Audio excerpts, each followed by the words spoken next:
그렇다면은 이 성인들이 다 같이 한 목소리로 외쳤듯이 정말로 말법의 시기에 이 동방의 땅으로 이 인간의 몸으로 하나님께서 직접 이 지구에 오셨을까요? 네, 놀랍게도 이 성인들이 모두 다 같이 예고를 했듯이 참 하나님께서는 정말로 동방의 땅에 우리나라로 인간의 몸으로 강세하셨습니다. 그럼 그들이 하나같이 말했던 그 참 하나님이 누구냐? 바로 상제님이라는 것이죠. 상제님은 친히 인간의 몸으로 내려오셨습니다. 예수가 말했던 자신을 보낸 그 참 아버지 하나님, 그리고 부처가 말했던 미륵 부처님이 이 세상을 구원해 주시기 위해서 인간의 몸으로 오셨다는 그런 역사가 있다는 거죠. 이것에 대해서 이제 상제님이 말씀에 담긴 그 도전 성구를 보면서 좀 더 살펴보도록 하겠습니다. 상제님께서는 이런 말씀을 해요. 공자, 석가, 예수는 내가 쓰기 위해 내려보냈다. 그리고 상제님께서 원시 반본의 도로서 병든 천지를 개벽하여 인간과 신명을 구원하시기 위해 이 땅에 인간으로 강세하신다. 이렇게 절대자 하나님은 인류를 구원하기 위해서 1871년에 우리나라 조선 땅 고부근 갱망리로 이 인간의 몸으로 이 땅에 오셨습니다. 상제님은 우주를 실제로 다스리시는 통치자 하나님이십니다. 이 상제의 뜻을 좀 더 살펴볼게요. 이 상이라고 하는 거는 천상, 지존무상의, 최고의라는 뜻이고요. 제는 하느님을 의미합니다.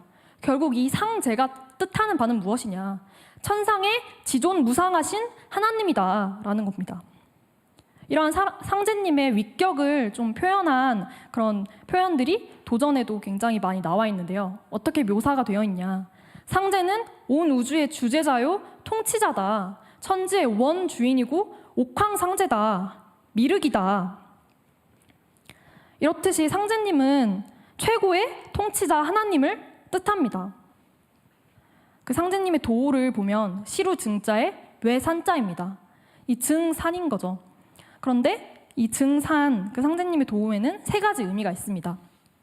먼저 그 시루는 그 떡을 찢는 그릇이잖아요. 그러니까 현무암으로 만들어져서 구멍이 송송송 뚫려 있단 말이에요. 그래서 아무리 천지에 큰 강물, 뭐 나일강, 황하강 뭐 이런 강물을 끼 얹는다고 하더라도 이 시루가 못 담을 게 없다는 거죠. 그만큼 큰 그릇을 뜻하게 됩니다. 그리고 두 번째로 증산은 높은 산을 의미를 합니다. 예전부터 진짜 높은 산을 시루산이라고 말을 해왔다고 해요.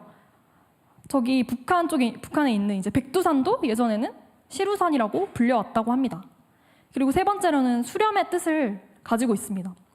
이 시루에서 떡을 찌면은 이렇게 알맹이가 떡으로서 남잖아요.